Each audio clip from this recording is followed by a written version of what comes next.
If you'd like to learn a little bit more about seed viability testing, stick around.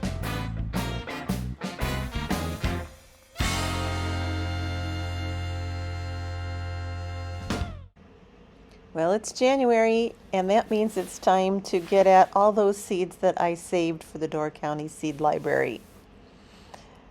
And I have a lot of dill. Easiest way I've found to process it is to just kind of twist it off the end of the flowers. But there's quite a bit of chaff, as you would expect, to get separated. As you can see, it's a pretty darn good quantity. Now, the best way I've found to deal with the chaff is to dump it into a big white bowl. Here's that bowl that I dumped those seeds into, and you can see there's a lot of little branches and so forth in here. They call the excess things that aren't the seed chaff. So I'm going to get all of that off of here and then start packaging it up. Well, that's looking pretty darn good. There are a few little hairy branches left in there, but I think that's going to be fine to go ahead and get packaged up.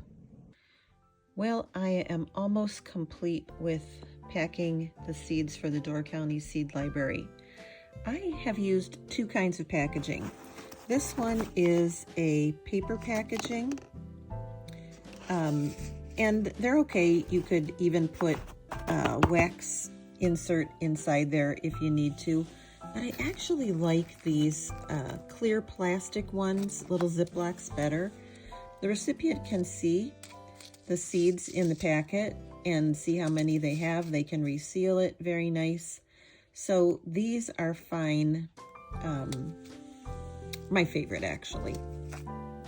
Now, I know that I saved celery seeds, and I have thousands of them. And they're in a little white net bag somewhere.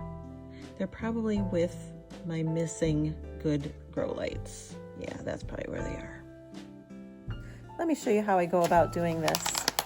I get a label off and I get my bag. I line it up on the bottom of the bag, and then I push it up like this from the bottom, keeping air bubbles from happening, and I've got a nice little finished product. Then just easy peasy open it up, and I'm going to put a 1/4 teaspoon of seeds in here, and that gives a single recipient a lot of seeds, a lot of seeds, as you can tell.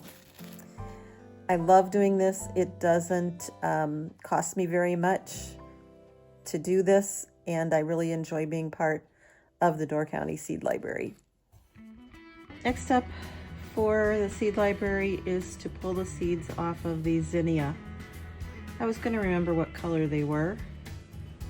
I think they were red, fuchsia, and yellow. I can definitely see fuchsia and yellow, but the other ones may definitely be red. Anyway, these were the very pom-pom-like multi-petaled zinnia.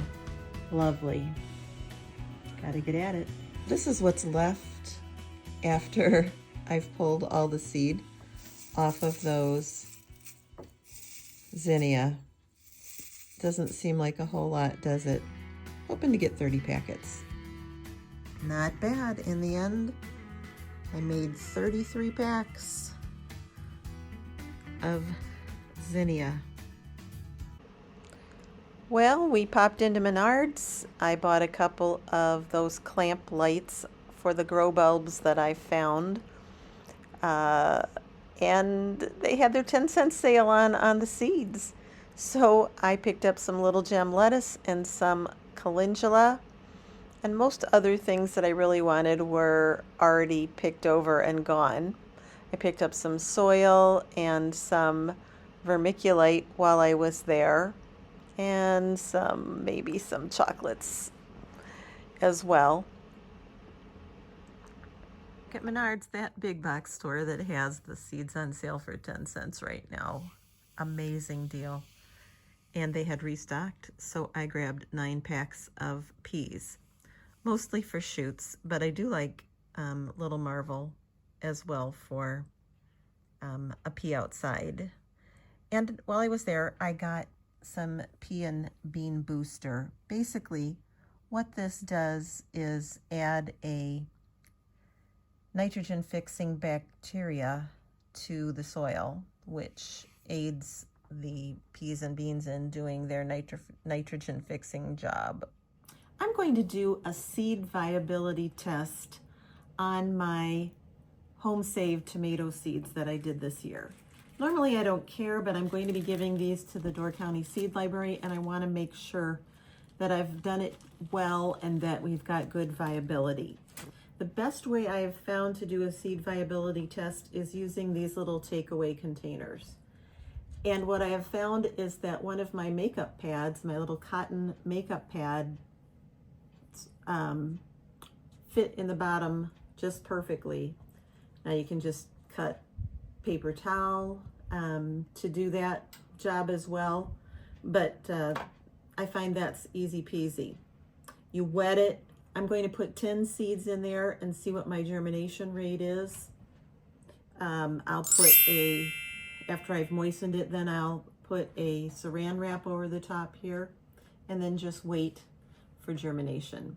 When you're talking about seed viability, you can go out on the internet and find yourself all kinds of seed viability charts. Now, I love this one. It was from homesteadandchill.com. But what I do is I just keep this folded up inside my seed saving case, and so I've always got it handy. Well, I have those viability tests all set up and 10 seeds in each little tray. And what I realized is I don't need saran wrap on the top because I saved the lids for these Costco containers, and I can just put the lid on top of here. Now I just need to wait for probably 10 to 14 days to check out germination. I'll get back to you. I thought this might be a great idea for microgreens on the cheap. Meaning you might not want to commit all the way to go buy the hemp mats and so forth to get microgreens on the go if you've never done them before. And so I've put one of those makeup cotton pads in the bottom of this. This is a peach container that I saved after we ate them. And this would be about enough for a personal size microgreen for one person, or maybe, for two people for on top of a sandwich. And I've wet them. And I'm going to get some of that arugula from 2021 going on one of them, and some mixed microgreens. I finally went through my stash of seeds and pulled out all the old brassicas and everything and said, well, hey, let's try them as microgreens. But I'll let you know in a few days how this went. Well, there is my arugula and the microgreen mix all seeded and ready for action. This is a great little experiment. I'm pretty excited about it, and I'll lit them up and put them in their place and just wait. Here is my setup from 13 days ago. That's radishes, a micro mix, arugula, and peas for shoots. And there's the ones I did on the makeup pads 4 days ago, the little microgreens. And then this is one that I didn't start with you. I started myself 3 days ago. So you can get an idea of how long growth is. And then this is day 5 after I put these to test for viability. And check it out. I don't know if you can see that on camera, but they have little shoots. All of them. All of them. All of them. Yes, all of those. And the Britain's breakfast. I see 2 of them sprouting.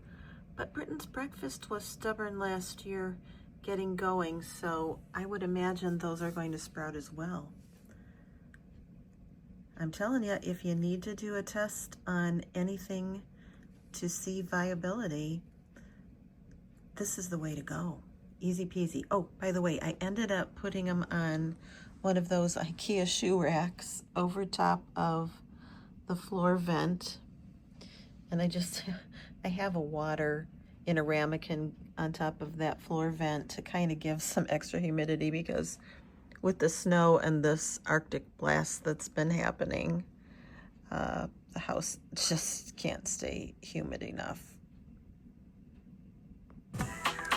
Well, there she is, my garden in January. Well, I had to step out for 30 seconds. It's still pretty frigid cold out here, even though it looks beautiful and bright and sunny. I hope you enjoyed today's episode and maybe learned a little something. And I hope you join me again for another one. Remember, sometimes the only thing we harvest is knowledge, and that's okay. Bye for now. We'll see you on the next one.